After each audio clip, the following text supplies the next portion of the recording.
안녕하세요. 여러 사연 들으면서 저도 언젠가는 이야기할 소재가 있을까 싶었는데 얼마 전 돈 욕심에 눈이 먼 형님 덕분에 평범치 않은 사건이 생겨 이렇게 사연을 보내보게 되었어요. 당시에는 심각하기도 하고 걱정도 되었는데 지금에 와서 보니 어처구니 없기도 하고 큰일이 아니구나 하는 생각이 드네요. 저는 30대 후반 전업주부인데요. 결혼 생활을 해보니 남편과의 관계도 중요하지만 시댁과 사이가 틀어지거나 좋지 않은 집안들도 주변에 흔하게 보이더라고요. 그래서 결혼 초반에 걱정을 많이 했는데 걱정할 필요가 없게 만들어준 사람이 지금의 남편이에요. 신랑은 별 볼 일 없는 평범한 회사원이지만 막둥이로 사랑을 많이 받고 자라서인지 애교도 많고 저희 가정뿐 아니라 양가 가족들을 잘 챙기는 덕분에 저도 시댁에 적응을 잘할 수 있었어요. 더군다나 시어머님도 저를 많이 아껴주셔서 저도 시어머님을 친정엄마처럼 사랑하고 존경하게 되었어요. 시댁에 딸이 없어서인지 지금도 친딸과 엄마처럼 집에 자주 찾아뵙고 데이트도 많이 하고 있답니다. 또 대화가 많이 없는 친정도 저와 신랑이 있으면 웃음꽃이 끊이지 않을 정도로 신랑은 집안에 없어서는 안 될 고마운 존재가 되었답니다. 남편과 이런 결혼 생활을 하는 것이 제게는 더 꿈만 같은데요. 왜냐하면 제가 어릴 때 저희 집은 사정이 여의치 않아서 부모님은 서울로 돈을 벌러 가시고 저와 언니는 큰엄마 댁에 맡겨져 눈칫밥을 먹고 자랐어야 했기 때문이에요. 저희는 엄마 아빠의 사랑이 가장 필요한 나이에 관심과 사랑을 받지 못하고 바쁜 부모님의 뒷모습만 보며 일찍 철이 들었어야 했어요. 나이에 맞는 모습보다는 늘 어른스러운 척하며 지냈던 날들이 많았던 것 같아요. 큰엄마는 가뜩이나 삶이 힘들고 팍팍한 상황에서 저와 언니까지 맡게 되어 힘에 부치셨던 것 같아요.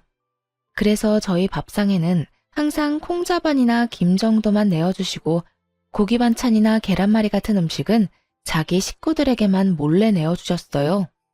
어린 마음에 그게 어찌나 서러웠던지 빨리 어른이 되어서 큰엄마 댁을 벗어나고 싶었어요.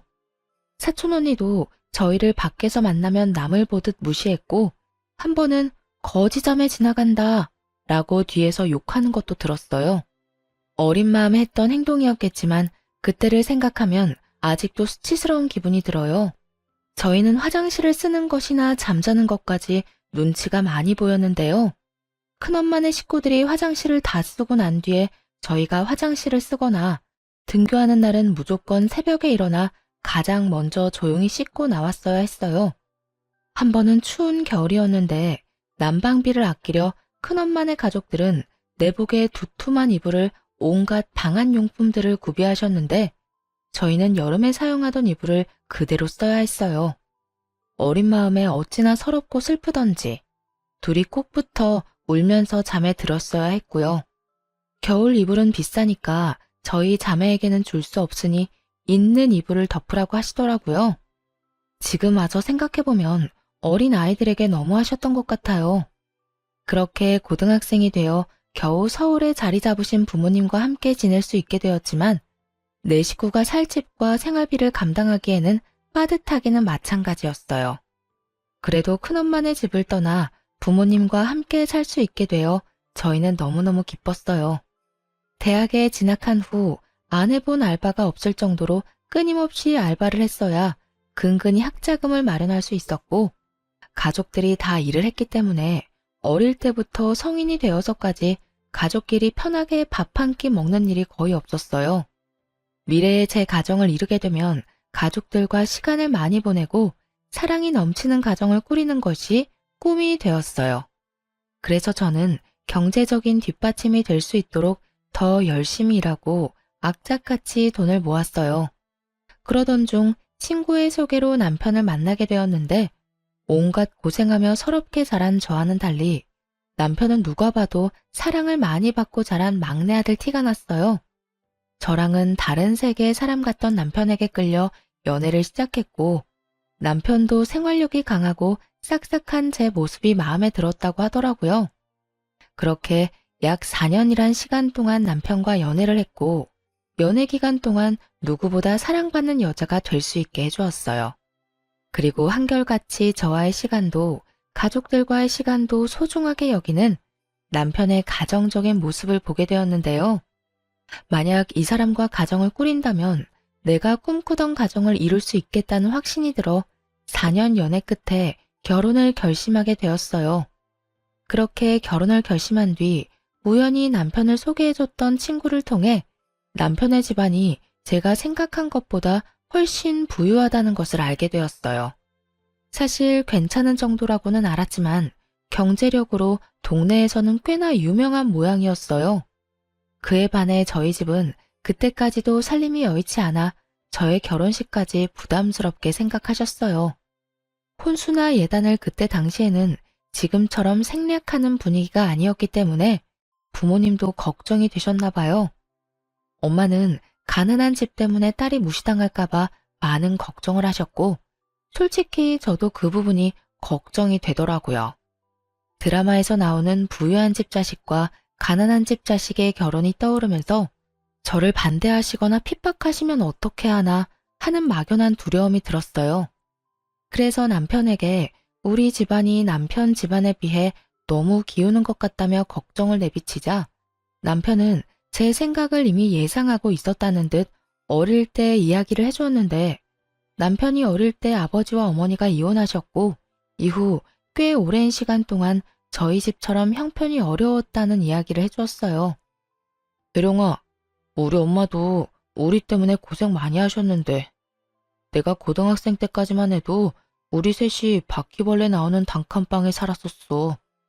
옷 말릴 곳도 없어서 빨래를 해도 옷에서 쾌쾌한 냄새가 나더라. 그래서 학교 다닐 때 거지라고 많이 놀림받았었어. 지금은 어머니 덕분에 집이 많이 나아진 거지. 우리 집 얼마 전까지도 힘들었다니까. 그리고 누구보다 혜령이 입장 잘 이해해 주실 분이 우리 엄마니까 괜찮을 거야. 오빠도 중간에서 잘할게. 고마워. 나도 오빠를 믿는데 그래도 내가 괜히 위축되는 건 어쩔 수 없나 봐. 그래, 맞아. 충분히 그렇게 생각할 수 있어. 우리 집도 똑같았다니까. 만약 내가 혜령이 입장이었어도 똑같았을 거야. 너무 걱정하지 말고. 문제가 생기면 서로 의지하면서 해결해 나갈 수 있을 거야. 이제는 혼자가 아니라 둘이잖아. 남편은 어머님이 고생하신 일들의 수확을 거둬서 괜찮은 살림이 되었지만 예전엔 저희 집안과 다를 것이 없었다고 이야기해주며 문제가 생기면 함께 이겨나가자고 약속하면서 불안한 저를 다독여 주었어요. 그리고 결혼하겠다는 말씀을 드릴 때 어머님께 저희 집 사정을 넌지시 말씀드렸고 본인도 그런 시절이 있으셨다며 공감이 된다고 우리가 결혼하게 되면 제가 힘들지 않게끔 배려하겠다는 이야기를 들었어요. 비록 남편에게 건너들은 말이었지만 이렇게 남편을 번듯하게 사랑이 넘치게 키워주신 것을 생각하면 시어머님도 분명 좋은 분일 거라는 생각에 저는 부담을 많이 내려놓을 수 있었어요.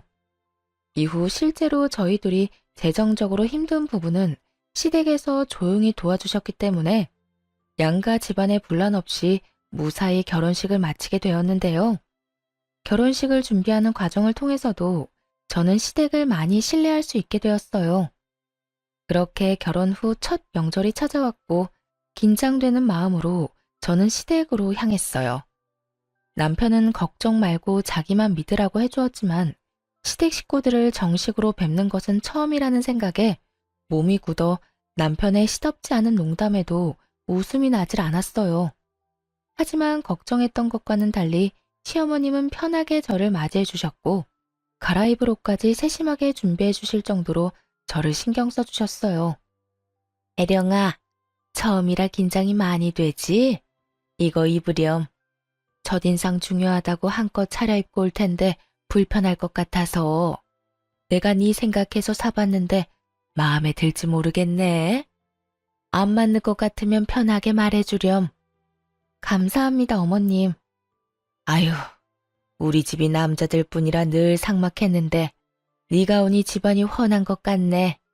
긴장하지 말고 편하게 즐거운 명절 보내자꾸나. 시어머님의 따뜻하고 다정한 말씀에 한결 마음이 편안해졌고 먼저 도착해 있던 아주버님도 남편과 투닥투닥 장난을 치시며 분위기를 많이 풀어주셨어요. 남편의 유하고 착한 성격이 어머님을 참 많이 닮았다는 생각이 들더라고요. 본격적인 명절 준비를 하기 위해 시어머님과 함께 장을 보고 돌아오던 길에 형님을 만나게 되었는데요. 유하고 동글동글한 아주버님 인상과는 달리 형님은 마른 체격에 미간 사이에 깊은 주름까지 있어 겉으로 봤을 때 굉장히 까칠해 보이셨어요. 계속 인상을 쓰고 계셨는데 그래서인지 인상이 더 안 좋게 보였어요. 아니나 다를까 형님은 짐을 들고 있는 저희를 본체만체 무심하게 인사를 하고 혼자 빠르게 집으로 들어가더라고요. 어른이 짐을 들고 계시는데도 무심하게 지나치는 형님을 보고 당황한 저는 시어머님 눈치를 살폈지만 어머님은 크게 개의치 않으신 듯 보였어요. 그리고 명절 준비를 하는 내내 어머님과 제가 고생하는 동안 형님은 일손을 돕는 일 없이 방에만 들어가 있었고 여기저기 바쁘게 통화하는 소리만 들렸어요. 식사 시간에도 저와 어머님이 식사를 차리는 것을 오히려 당연하게 생각하는 듯 밥상이 다 차려져야만 방에서 나와 자리에 앉으시더라고요. 화기애애하게 식사하는 도중에도 가족이 무슨 말을 하는지 관심 없다는 듯이 핸드폰만 만지작거리면서 깨작깨작 밥술을 뜨는 형님 때문에 다들 살살 눈치를 보는 것 같았어요. 어머님, 근데 명절이라고 이렇게 여자들이 밥상 차리고 아직도 이러는 게 말이나 돼요? 그냥 밖에 나가서 외식 한번 하고 얼굴 보면 끝이지. 가끔 보면 우리 가족들도 너무 구시대적인 것 같아요. 그리고 자기는 언제까지 여기 있을 생각이야? 나 너무 바쁜데 이제 슬슬 일어나지? 자기 왜 그래? 엄마랑 재수 씨가 힘들게 차린 음식인데. 그리고 요즘 바빠서 가족들끼리 모이기 힘든데 명절이라는 핑계로 만나서 집밥 한 끼 먹는 게 더 좋지. 그치 동생아? 오랜만에 동생 얼굴도 보고 재수 씨도 보고 말이야. 어머 그래? 그렇게 좋으면 다음부터는 자기 혼자 오면 되겠다. 어머님, 제가 요즘 바빠서 정신이 좀 없어서요. 너무 언짢게 생각하지는 마셔요. 솔직히 오늘 안 오려고 했는데 일가 억지로 끌고 온 거라서 이해 좀 해주세요. 형님의 말 몇 마디가 그나마 유지하고 있던 평화의 찬물을 끼얹었어요. 이후에도 어머님과 제가 고생하면서 차린 음식이 너무 짜다며 투정을 부리질 않나 은근히 시댁을 무시한 듯한 발언도 서슴지 않고 하더라고요. 아휴, 저희 부모님이 이런 음식 보시면 깜짝 놀라실 것 같아요. 하긴 자기도 그냥 평범하니까 기대하면 안 되는데 내가 자꾸 이러네. 그만해 좀. 아주버님은 계속 말을 끊으며 형님께 눈치를 줬고 저희 남편도 언짢아하는 티를 냈지만 형님은 아랑곳하지 않고 하고 싶은 말을 하시더니 이내 일어나 집에 먼저 가겠다며 떠나셨어요. 어머님은 그런 형님을 크게 신경 쓰는 것 같지 않으셨지만 속으로는 형님을 좋아하지 않으시는 것이 느껴졌어요. 저도 형님과의 첫 만남이었지만 형님이 별로 마음에 들지 않았어요. 어머님께 틱틱거리는 것도 마음에 들지 않았고 여러 사람 기분 상하게 하는 데에 특별한 능력이 있나 보다 하는 생각이 들었죠. 그렇게 저의 첫 명절이 지나가게 되었어요. 긴장했던 것이 무한할 정도로 시댁 식구들이 저를 편안하게 해주셔서 앞으로는 걱정할 필요가 없겠다는 생각이 들었어요. 어머님도 주차장까지 배웅을 나와주시고 집에서 먹을 반찬이나 음식을 바리바리 싸주셨어요. 저는 괜찮다고 손사래를 쳤지만 완강한 어머님에 받아올 수밖에 없었어요. 차를 타고 돌아오는 길에 남편에게 들어보니 아주버님도 남편과 같이 평범한 회사원이라고 하더라고요. 반면 형님은 잘 나가는 치과 의사였기 때문에 이전에도 형님이 아주버님을 무시하는 일이 많았대요. 그래서 시댁에 와서도 손에 물 한 방울 묻히지 않으려고 한다는 거예요. 어머님과 남편은 아주버님 입장을 생각해서 형님을 참고 있고 아주버님도 그 상황을 잘 알아서 웬만하면 형님을 집에 잘 데려오지 않으려고 하는데 저희가 결혼하고 보내는 첫 명절이라 얼굴이라도 같이 봐야겠다는 생각에 형님을 억지로 데리고 온 것이었어요. 형님이 떠난 후 아주버님은 어머님께 죄송하고 저희에게도 미안하다고 말씀하셨지만 저희는 오히려 아주버님이 걱정될 뿐이지 마음 쓰지 마시라고 말씀드렸어요. 그렇게 명절이 무사히 끝나고 아주버님 내외 일로 속상하셨을 어머님의 마음을 풀어드리고 싶었던 저희 부부는 어머님을 모시고 가까운 근교로 식사를 하게 되었는데요. 바람을 쐬는 동안 어머님께서 어려운 시절에 있었던 일들을 말씀해 주셨어요. 어머님도 홀로 자식 둘을 키우시면서 사기를 당하기도 하고 사업이 망해 모아놓았던 돈도 다 잃어보고 빚더미에도 앉아보는 등 힘든 일들이 정말 많으셨더라고요. 이야기를 듣는 저와 남편의 눈시울이 금세 붉어지자 어머님은 늙은이 이야기 듣고 울지 말라며 지금은 이렇게 번듯하게 아들 둘 키워 잘 살고 있지 않냐며 다 지난 일인데 괜히 이야기를 꺼냈다며 여유롭게 웃으셨어요. 어머님이 겪으셨던 일에 비하면 저의 일화는 아무것도 아니지만 어릴 때 큰엄마네 얹혀 살았던 일들과 집안이 기울어 힘들었던 이야기를 꺼냈고 어머님 눈에도 어느새 눈물이 맺히셨어요. 그러면서 말해주신 말들이 저에겐 참 힘이 되더라고요. 그런 일들이 있을 때 잘 버티면 이상하게 좋은 일이 오더구나. 힘든 일 이후에는 꼭 좋은 일이 오니까 혜령이 너도 앞으로는 좋은 일들만 가득할 거야. 저는 어머님의 말씀에 감동을 받아 참았던 눈물이 왈칵 났어요. 그 대화를 계기로 어머님과 저의 사이는 더욱 가까워지게 되었고 저에게 그날은 어머님께 따뜻한 사랑을 받았던 추억으로 오래도록 기억되는 날이 되었어요. 식사하는 내내 아주버님 내외에 대한 이야기는 꺼내지 않았고 어머님도 굳이 말씀하지 않으셨지만 저희가 부족하게나마 어머님을 위로하고 싶어 한다는 사실을 느끼셨는지 저희에게 고맙다는 말씀을 계속하셨어요. 시간이 지나 형님 해프닝은 잊혀가며 평소처럼 알콩달콩 지냈는데요. 하루는 웬일인지 형님께 먼저 전화가 왔어요. 아주버님과 해외에 나갈 예정이라 그 기간 동안 강아지를 돌봐달라는 부탁을 하려 전화를 했더라고요. 저는 그다지 내키지 않았지만 평소 강아지를 좋아했고 아주버님을 생각해 형님 내외 여행 기간 중 저희 집에서 강아지를 돌보기로 했어요. 남편과 함께 매일 강아지를 산책시키고 목욕도 시켜주면서 나름 재미있는 시간을 보냈던 것 같아요. 형님 내외가 여행에서 돌아오는 날, 역시나 저희의 예상대로 아주버님 혼자 강아지를 데리러 저희 집에 오셨어요. 오랜만에 뵙는 아주버님과 여행 이야기도 들을 겸 차를 한 잔 내어오는데 아주버님께서 형님과 이혼을 하고 싶다는 말씀을 조심스럽게 하셨어요. 나 정말 아내랑 이혼하려고. 재수 씨는 앞에서 이런 이야기해서 부끄럽네요. 아주버님, 그런 말씀 마세요. 서로 맞지 않으면 이혼하는 거죠. 요즘 세상에 그런 게 부끄러운 일인가요? 오히려 합리적이고 좋은걸요. 그렇게 말해주니 고맙네요. 민호야, 네가 결혼을 참 잘했다. 나는 아내 때문에 어머니께 걱정만 끼쳐드린 것 같은데 재수 씨는 항상 우리 어머니께도 너무 잘해주시고 우리 민호한테도 잘하고 항상 고마워요, 재수 씨. 별 말씀을요. 시댁에서 너무 잘해주셔서 오히려 제가 감사한걸요. 아주버님은 형님과 더 이상 같이 사는 것은 의미가 없는 것 같아 여행 중에 이혼을 요구했지만 형님은 아주버님과 이혼을 하지 않겠다고 했대요. 그 이유는 다름 아닌 돈 때문이었는데요.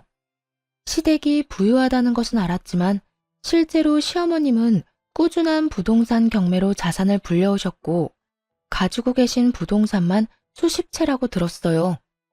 상가 건물만 5채가 넘는다는 이야기를 들었지만 구체적으로 자산의 규모가 어느 정도인지는 정확히 알지 못했는데요. 이 사실을 대략 알고 있던 형님도 시어머니가 돌아가시게 되면 어머님 유산이 대부분 아주버님께 올 것이라고 생각했고 유산을 받은 이후에 이혼하게 되면 위자료를 한 푼이라도 더 받을 수 있을 거라는 생각에 이혼하지 않겠다고 버티고 있는 것이었어요. 평소 형님이 가정주부인 저를 무시하는 이유도 별 볼 일 없는 가난한 집안 출신이기 때문에 애초에 어머님 성에 차지 않을 것이라 생각했기 때문이었어요. 그 사실을 알게 된 저희 신랑은 화가 머리끝까지 차올라 당장이라도 형님 병원에 찾아가 당장 이혼하라고 말하겠다며 난리쳤지만 아주버님과 형님의 일이니까 우리가 선뜻 나서지 말자고 말려 겨우 마음을 가라앉혔어요. 결혼한 지 1년 정도 되어갈 즈음 감사하게도 저희에게 아이가 생겨 사이가 더 돈독해졌지만 아주버님 내외는 사이가 더 나빠져 아예 따로 살고 계신다는 이야기를 듣게 되었어요. 출산을 하고 얼마 지나지 않았을 때 친정엄마가 유방암 판정을 받으셨다는 연락을 받게 되었어요. 아이가 태어난 지 얼마 되지 않았던 상황이었고 가뜩이나 외벌이라 넉넉지 않았던 저희 살림에 수술비를 감당하는 것은 무리였어요. 수술비뿐 아니라 엄마 병원도 제대로 찾아가기 힘든 상황이었기에 가슴이 턱턱 막혔어요. 저는 무직자 대출이라도 받아보려고 아이를 돌보면서도 여기저기 알아보았지만 갓 태어난 아이를 돌보는 일도 벅차 너무 막막했어요. 평소와 달리 걱정 어린 제 얼굴을 보게 된 남편은 저에게도 아이 말고도 다른 일이 있다는 것을 금세 알아차렸고 남편의 설득 끝에 엄마가 유방암 판정을 받았다는 이야기를 털어놓게 되었어요. 사실 우리 엄마 유방암이래. 나 너무 걱정돼. 나이도 있으시고 혹시나 수술 잘못되면 어떡하지? 우리 집 수술비랑 치료비 감당할 상황이 안 될 텐데 우리도 별이 때문에 돈 많이 써서 요즘 많이 빠듯하잖아. 그래서 아기 보면서도 걱정이 돼서 자꾸 눈물이 나. 바로 말 못해서 미안해. 여보한테 짐이 될까봐 말하기 어려웠어. 지금도 혼자 버느라 힘들어하는데 이런 일까지. 네가 뭐가 미안해. 내가 더 많이 못 벌어와서 미안하지. 우리 살림도 혜령이 덕분에 아껴서 잘 살고 있고 너랑 별이가 나한테 와줘서 너무 행복한데 정작 힘들 때 몰라줘서 미안해. 이제 같이 방법을 찾아보자. 우리 결혼할 때 기억나지? 둘이 같이 의지하면서 해결해 나가기로 했던 거. 기억나. 남편은 아주버님께 한번 도움을 청해보겠다고 했지만 아주버님 사정을 뻔히 아는데 부탁하는 것이 너무 죄송해 남편을 말렸어요. 그렇게 둘이 여기저기 대출을 알아보는 중에 아이를 돌봐주러 집에 오셨던 어머님께서도 사실을 알게 되셨는데요.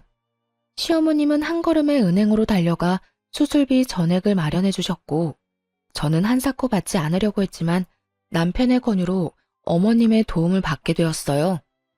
엄마가 아프신 것만으로도 마음고생이 심할 텐데 별이 태어난 지 얼마 안 돼서 이런 일이 있으니 네가 더 혼란스럽고 힘들었겠다.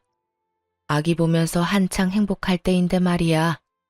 별이는 내가 최대한 돌봐줄 테니까 혜령이 너는 낮에 어머니 병실에 다녀와라. 그래야 사돈이 금방 쾌차할 수 있을 거야. 어머님 정말 죄송해요. 매번 이렇게 도움만 받는 것 같아요. 너무 죄송해요 어머님.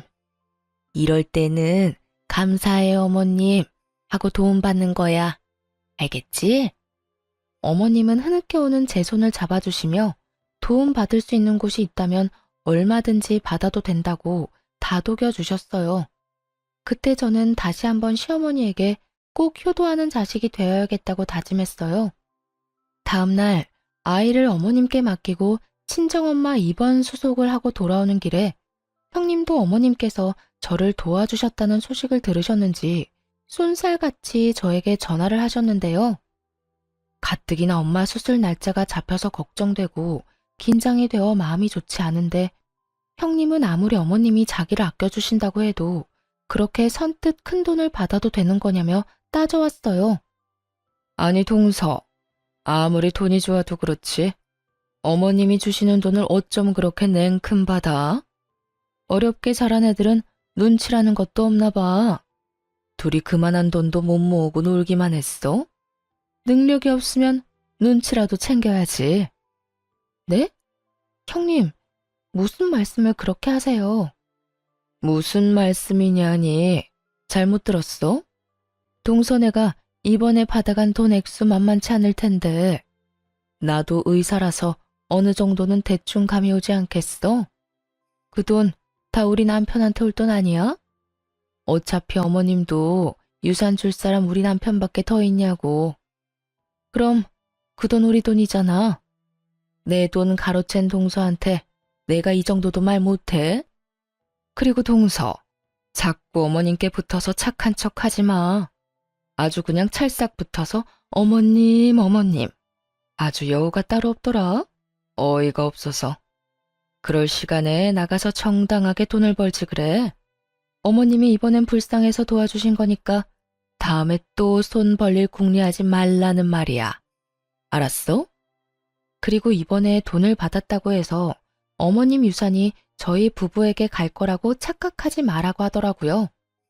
형님의 말도 안 되는 억지와 폭언에 저는 너무 어이가 없었어요. 계속 듣다 보니 아무리 손윗 사람이라도 선을 넘었다는 것은 말해줘야겠다는 생각이 들어 한마디 했습니다. 형님은 상도덕도 없어요? 엄마가 암 판정을 받아서 힘든 사람한테 이런 식으로 얘기하는 게 개념 있는 행동인 것 같아요. 그러거나 말거나 형님은 자신의 돈을 뺏겼다는 생각에 분했는지 도리어 윽박을 지르더군요. 뭐? 개념? 동서 말이 심하네. 아니, 따지고 보면 내 말 맞잖아. 어머님이 불쌍해서 준 돈. 그걸 넙죽 받아먹은 동서도 수준 알만한데 뭘. 하긴 없이 살면 그런 큰 돈에 눈 돌아갈 수도 있지. 그런데 어머님이 동서한테 그런 큰 돈을 내준다고 해서 동서 팔자가 바뀔 거라는 착각은 하지 마. 내가 입 아프게 말 안 해도 어차피 그 유산은 장남이 가져가게 될 거야. 그러니까 허튼데 욕심 부리지 말고 그 시간에 장남인 우리 남편한테 조금이라도 더 잘 보이는 게 낫지. 안 그래? 저는 황당하고 힘에 부쳐 형님 전화를 뚝 끊어버렸어요. 그리고 집에 도착해 남편과 어머님을 만났는데 곧바로 서러움에 눈물이 터져 나왔어요. 혜룡아, 무슨 일이야? 장모님 병이 갑자기 더 심각해지신 거야? 아니, 그게 아니라 제가 말을 잇지 못할 정도로 울자 어머님은 따뜻한 물을 가져와 주셨고 물을 마신 뒤 제가 진정될 때까지 꼭 안아주셨어요.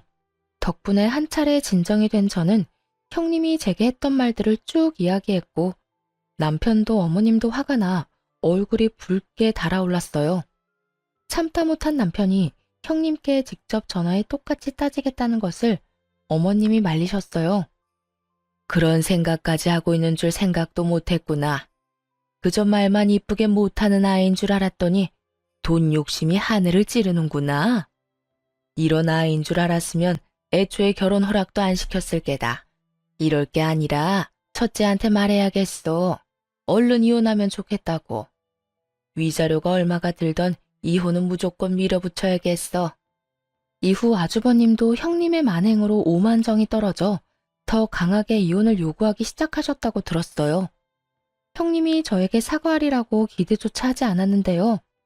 역시나 사람은 안 변한다고 제가 남편과 아주버님을 깨워 자기만 나쁜 년으로 만든다며 시어머님께 제 욕을 한 바가지 했다고 하더라고요. 하지만 어머님은 제가 울었던 당시 함께 계셨기 때문에 그 말을 믿지 않으셨어요. 시어머님 도움으로 엄마 수술이 잘 끝나고 저도 낮에는 아이를 맡기고 병간호를 꾸준히 하며 안정기에 접어들었을 무렵이었어요.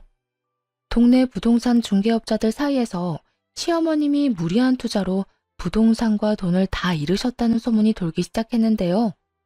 업자들 사이에서 저희 시어머님은 큰 손으로 유명하셨기 때문에 소문이 더 빠르게 퍼져나갔고 부동산에 관심이 없던 저희 부부에게까지 그 이야기가 들려오게 되었어요.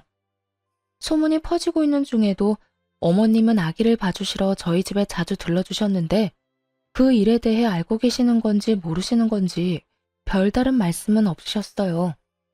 저희는 어머님이 걱정되기도 했지만 평소와 다름없이 평온한 어머님의 모습 때문에 소문일 뿐이라고 믿었어요. 그래서 평소와 다름없이 어머님과 좋은 시간을 보내려고 노력했어요. 반면에 형님은 전혀 그렇지 못했죠. 하루는 남편과 아이와 함께 시댁에서 식사를 하고 있는데 갑자기 형님이 문을 벌컥 열고 들어왔어요. 신발도 제대로 벗지 않은 채 집 안까지 들어온 형님은 어머님을 붙잡고 진짜 망하셨냐며 갑자기 소리를 지르기 시작했어요. 어머님, 진짜 망하신 거예요? 부동산 다 잃었다면서요.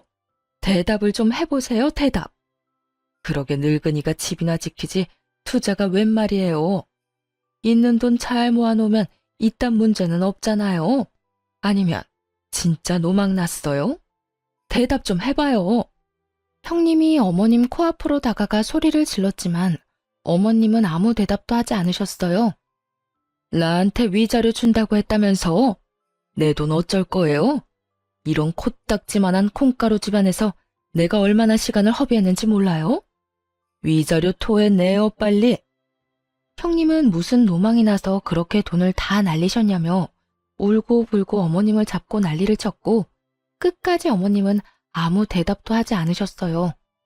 형님이 얼른 위자료 내놓으라며 소리를 지르면서 어머님을 붙잡고 흔들자 그 꼴을 더는 보지 못하겠어서 저희가 나서서 형님 손을 내쳤어요. 그 힘에 형님은 종이장이 흔들리듯 바닥에 넘어졌는데 바닥에 넘어지자마자 악에 받쳤는지 벌떡 일어나 저희에게 손가락질하며 소리를 지르더군요. 아니 너네는 뭔데 나서? 그래 너는 이 순간만 바래왔지? 어머님이 망하든 말든 상관없이 나한테 복수하고 싶었지. 지금 이 순간에도 그렇게 잘 보이고 싶어? 상황 파악이 안 돼? 어머님 망했다니까. 너네가 그토록 바라던 돈 한 푼도 없으시다고. 그만하세요, 형님. 언제 한번 어머님 모시고 제대로 된 식사라도 한 적 있어요? 형님 배 채울 생각만 하다가 계획대로 안 되니까 어디로 와서 행패해요? 설사 어머님이 망하셨다고 해도 사랑하는 가족이고 집안의 어른이세요. 이런 식으로 와서 울고불고 난리치는 게 맞아요? 의사라면서요. 많이 배웠다면서요. 이게 많이 배운 사람이 할 행동이에요. 너 이게 뭐라고? 말 다 했어? 보자 하니까 무식한 게 끝도 없이 기어오르네. 네 위치를 알고 말해. 너도 지금 윗사람한테 대드는 거 아니야? 아, 지금 또 기회다 하고 여우짓 하는 거지? 어머님한테 그렇게 잘 보이고 싶어? 그러려고 여기서 나올 때까지 기다렸니? 겨우는 무슨 그런 식으로 사람 이상하게 만들면 좋아요? 그리고 어머님 돈이 왜 형님 돈이에요? 어머님이 산전수전 다 겪으시면서 힘들게 모아온 돈이에요.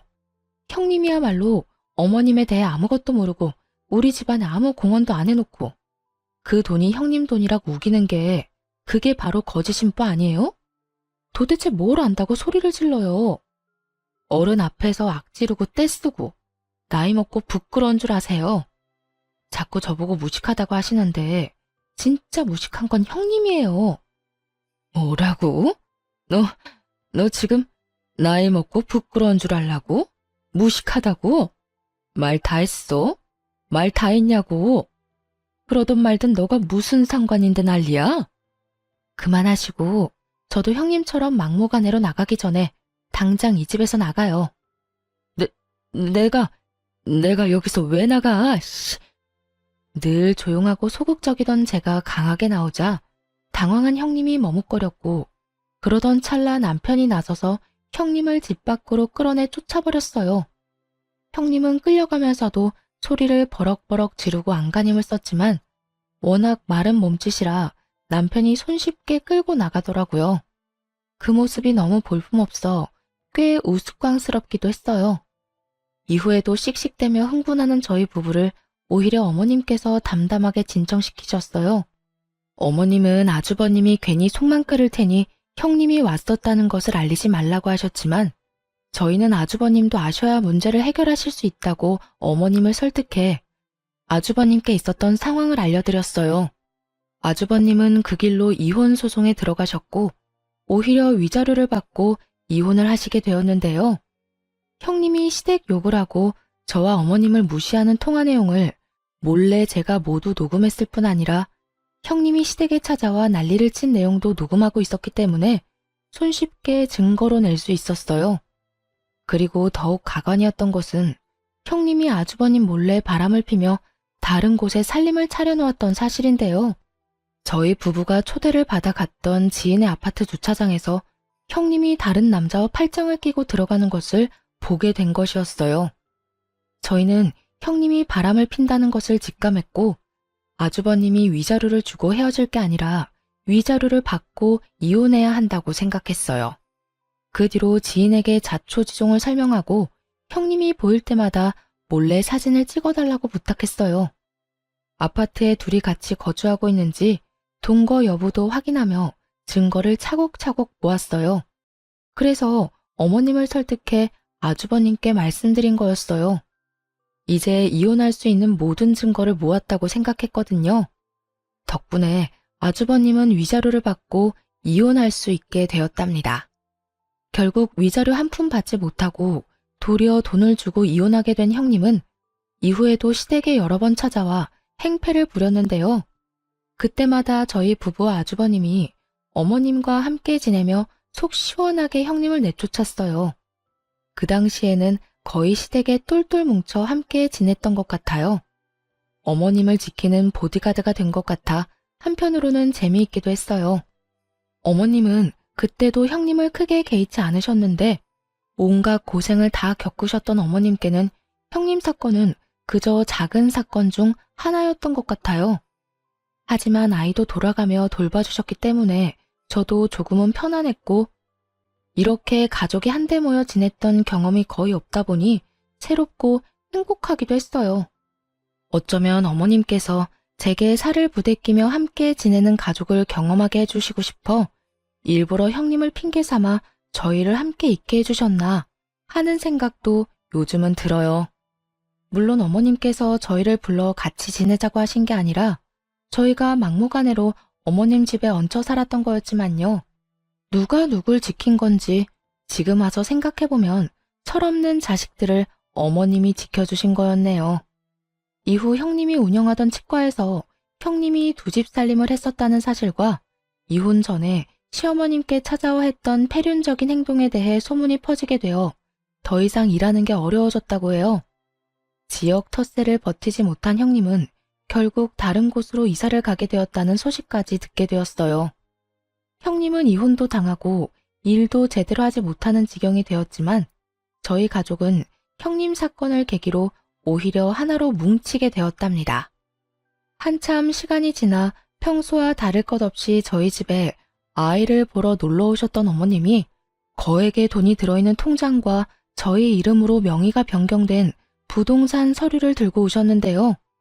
놀랍게도 어머님께서 저희에게 주는 선물이라고 말씀하셨어요. 저희 명의로 된 아파트 이름을 본 저는 너무 놀라서 가슴이 쿵쾅쿵쾅 뛰었어요.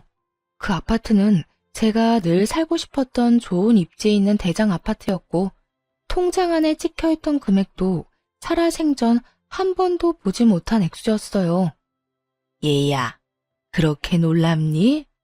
아주 눈이 휘둥그레졌구나.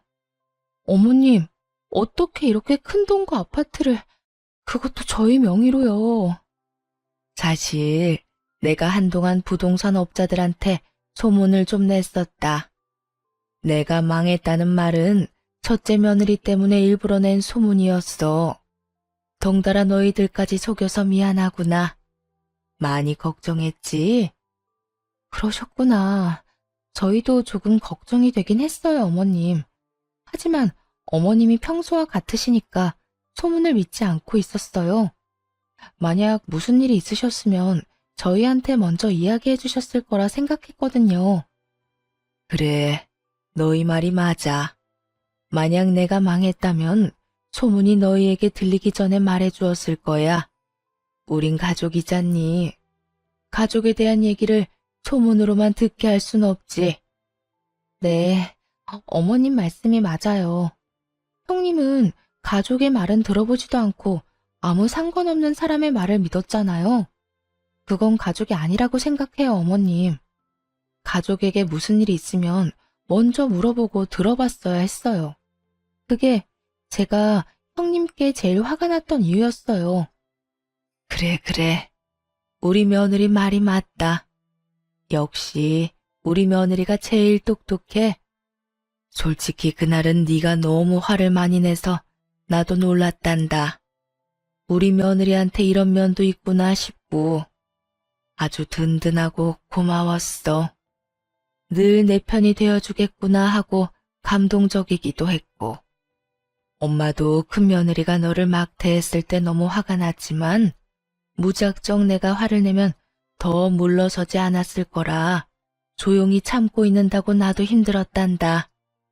그동안 부족한 엄마 옆에 항상 있어주고 믿어주어 고맙구나. 이건 너희에게 주는 내 선물이니까 부담 갖지 말고 받아주렴. 알고 보니 어머님은 형님이 어머님 유산을 노리고 아주버님과 이혼하지 않고 버티고 있다는 것을 알고 계셨어요. 그래서 동네 중개업자들에게 일부러 소문을 내게 하셨던 거였어요.